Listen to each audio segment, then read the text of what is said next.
Assalamualaikum warahmatullahi wabarakatuh. Perkenalkan, nama saya Ali Ma'ruf dengan NIM 2320110057 dari kelas HKIB. Di video kali ini saya mau menjawab 3 pertanyaan dan ujian tengah semester mata kuliah Bank dan Lembaga Keuangan Syariah. Semua jawaban yang akan saya jelaskan di video ini semoga bisa bermanfaat buat teman-teman yang menonton. Oke, langsung saja kita mulai dari pertanyaan pertama. Haidar dan Nabila adalah pasangan muda yang bermimpi memiliki rumah sendiri setelah menikah. Setelah melakukan survei, mereka menemukan rumah impiannya di daerah Mejobo dengan harga 500 juta. Sayangnya tabungan mereka hanya sekitar 100 juta yang tidak cukup untuk membeli rumah tersebut secara tunai. Akhirnya mereka datanglah ke BSI guna mendapatkan pembiayaan. Berdasarkan kasus di atas, akad apa yang tepat diterapkan agar mereka dapat memiliki rumah impiannya namun tidak terjerumus dalam hal ribawi? Jelaskan dengan alasan hukumannya. Nah, jadi ceritanya Haidar dan Nabila ini pasangan muda yang baru menikah dan mereka punya impian pengen banget punya rumah sendiri. Nah, setelah cari-cari, mereka menemukan rumah impiannya dengan seharga 500 juta. Tapi tabungan mereka cuma 100 juta. Nah, karena uangnya belum cukup, mereka datang ke Bank Syariah Indonesia atau BSI untuk meminta pembiayaan. Pertanyaannya itu apa tadi? Pertanyaannya itu apa sih akad yang paling tepat biar mereka gak terjerumus di riba? Nah, jawabannya adalah akad musyarakah akad musyarakah mutanasihah. Bahasan gampangnya gini. Ini akad kerjasama antara bank dan nasabah untuk beli aset barang dan nanti kepemilikannya pelan-pelan berpindah ke nasabah. Contohnya gini. Harga rumah 500 juta. Haidar dan Nabila punya 100 juta. Yang pihak bank itu bantu 400 juta. Jadi di awal 20% rumah itu milik pasangan tersebut, Haidar dan Nabila, dan 80%-nya milik bank. Tapi mereka boleh tinggal di rumah itu sambil menyicil kepemilikan bank sedikit demi sedikit. Seperti menyicil sedikit demi sedikit setiap bulannya. Mereka bayar 2 hal. Yang pertama, bayar sewa untuk bagian rumah yang masih dimiliki bank. Nah, yang kedua, porsi kepemilikan bank secara bertahap. Nah, kalau udah lunas semuanya yang dimiliki bank tadi kan 80% dan Nabila dan Haidar tadi menyicil. Lah kalau sudah lunas 100% jadi milik Haidar dan Nabila.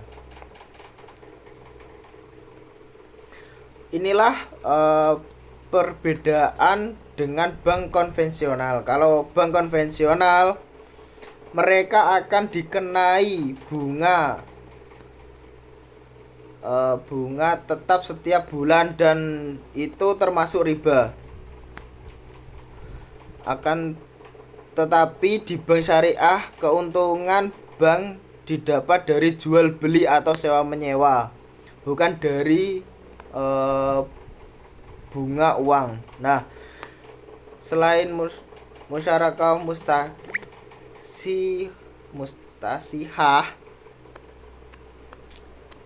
selain musyarakah mustasihah, ada juga akad yang lain yang mirip namun ijrah mutahin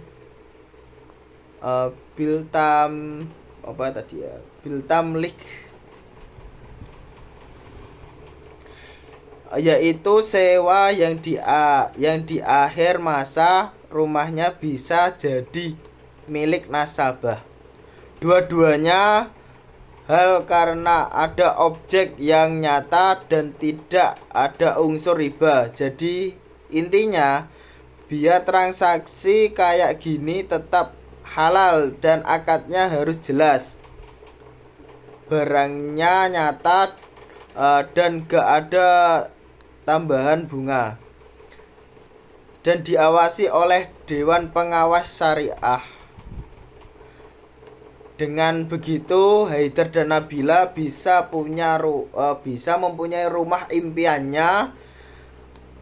Mereka tetapi sesuai syariat dan bebas dari riba. Nah, alasannya gini, akad ini halal karena tidak ada unsur bunga atau riba, tapi berdasarkan prinsip kerjasama dan jual beli kepemilikan yang nyata. Itu di dalilnya bisa ditemukan di Al-Qur'an di Al-Qur'an surat Al-Baqarah ayat 275 yang artinya Allah menghalalkan jual beli dan mengharamkan riba. Nah, artinya transaksi jual beli rumah dengan sistem kepemilikan bertahap itu halal selama tidak mengandung bunga, tetap seperti pada kreditor konvensional.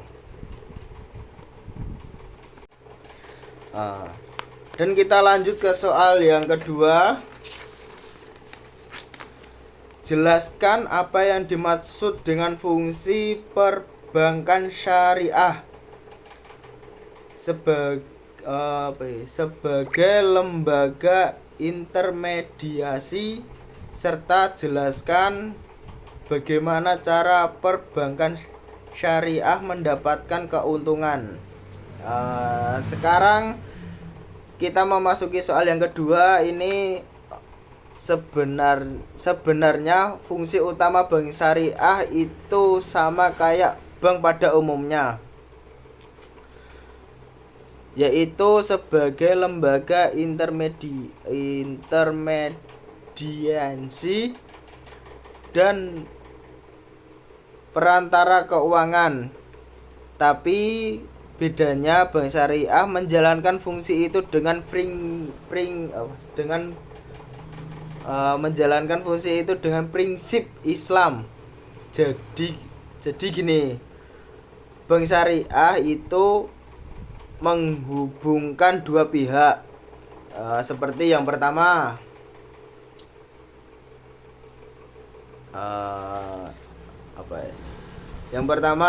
orang-orang yang punya uang lebih dan mau menyimpan uangnya di bank. Orang-orang yang mempunyai uang lebih dan mau menyimpan uangnya di bank, dan yang kedua orang atau pengusaha yang butuh modal. Jika bank di sini perannya sebagai pengelola dana, misalnya ya kamu itu nabung di bank syariah dengan akad mudharabah. Nah, uang itu nanti diputar buat bantu orang yang butuh modal. Yang butuh modal usaha, dan kalau usaha itu untung, hasilnya dibagi antara kamu dan pemilik dan bank syariah tersebut. Nah, sekarang gimana bank syariah dapat keuntungannya? Bank syariah itu dapat keuntungannya ada beberapa cara. Pertama, jual beli atau mudharabah. Misal bank beli barang 100 juta lalu dijual ke nasabah 110 juta. Selisih 10 juta itu dijadikan keuntungan halal karena itu berbentuk jual beli. Nah, dan yang kedua itu dari sewa atau ijrah. Bank punya aset disewakan ke nasabah, lalu dapat uang sewa ketiga dari bagi hasil lewat akad dari bagi hasil dari akad musyarakah dan mudharabah. Kalau usaha untung, untungnya dibagi sesuai kesepakatan. Kalau rugi, ya ditanggung bareng sesuai porsi. Nah, sekarang kita masuk soal yang ketiga. Jelaskan 3 hal yang dilarang dalam transaksi bisnis syariah serta berikan masing-masing contohnya. Serta berikan pendapat Anda tentang pertanyaan yang sering dikatakan oleh masyarakat bahwa bank syariah sama saja dengan bank konvensional. Tidak ada bedanya. Oke. Sekarang kita ke soal yang ketiga. Dalam bisnis atau transaksi syariah itu ada tiga hal utama yang gak boleh dilakukan, yaitu riba, gharar, dan maisir. Nah, yang pertama itu ada riba. Riba sendiri itu tambahan dalam peminjaman uang yang ditetapkan di awal.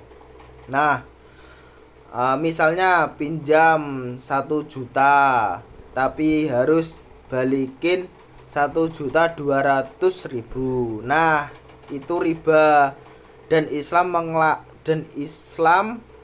melarang keras karena sifatnya itu adalah zalim. Orang yang butuh malah makin berat bebannya karena tadi ada bunga 200.000. Nah, maka di bank syariah sistem bunga diganti dengan jual beli, sewa menyewa, atau bagi hasil. Nah, yang kedua itu ada gharar. Gharar sendiri artinya ketidakjelasan atau spekulasi atau berlebihan lah. Nah, misalnya jual barang yang belum jelas wujudnya, kayak ikan yang masih di dalam laut. Terus seperti contoh lain itu ada buah mangga, tapi buah mangga itu pohonnya belum berbuah tapi udah dijual, namanya kayak yang belum jelas hasilnya. Nah, itu dilarang karena bikin salah satu pihak bisa dirugikan, entah pihak yang beli atau yang menjual. Ada yang ketiga itu ada maisir. Nah, ketika ada maisir yang artinya judi atau untung-untungan. Nah, contoh kayak taruhan atau spekulasi harga tanpa ada kegiatan usaha yang nyata. Dalam Islam, bisnis harus jelas dan mengandung kerja nyata, bukan cuma tebak-tebak, bukan hanya tebak-tebakan untung rugi. Nah, gini. Sekarang soal yang sering banget kita dengar kayak gini. Bank syariah sama aja kok dengan bank konvensional. Nah, cuma beda nama doang. Jawabannya nggak sama. Memang secara tampilan luar kayak agak mirip lah. Nah, sama-sama ada tabungan, ada ATM, dan ada cicilan.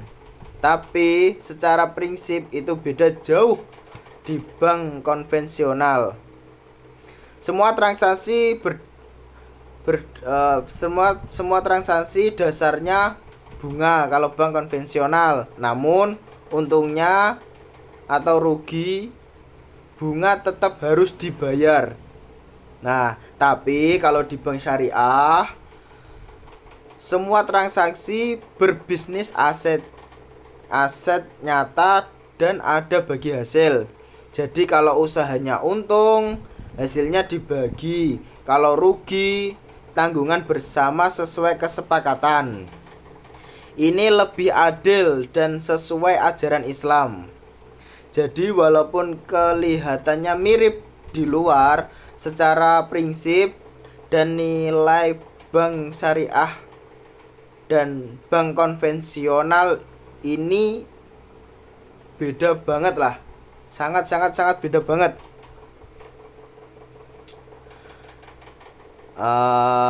Beda banget kayak apa ya? Suatu bisnis riba. Satu lagi bisnis keadilan dan keberkahan. Nah, dan kalau kita pahami akadnya, kita bakal tahu bahwa bank syariah memang berusaha menjaga agar setiap transaksi halal dan transparan. Yaitu, nah mungkin itu tadi jawaban dari soal UTS bank dan lembaga keuangan syariah. Semoga bisa menambah wawasan kita semua tentang bagaimana sistem keuangan syariah dan sebenarnya bekerja dengan prinsip yang adil dan bebas dari riba. Nah, mungkin itu dari saya. Mohon maaf jika ada kata yang kurang berkenan. Semoga video ini bisa bermanfaat bagi kita semua. Dari saya, wallahu muwaffiq ila aqwamit thoriq. Assalamualaikum warahmatullahi wabarakatuh.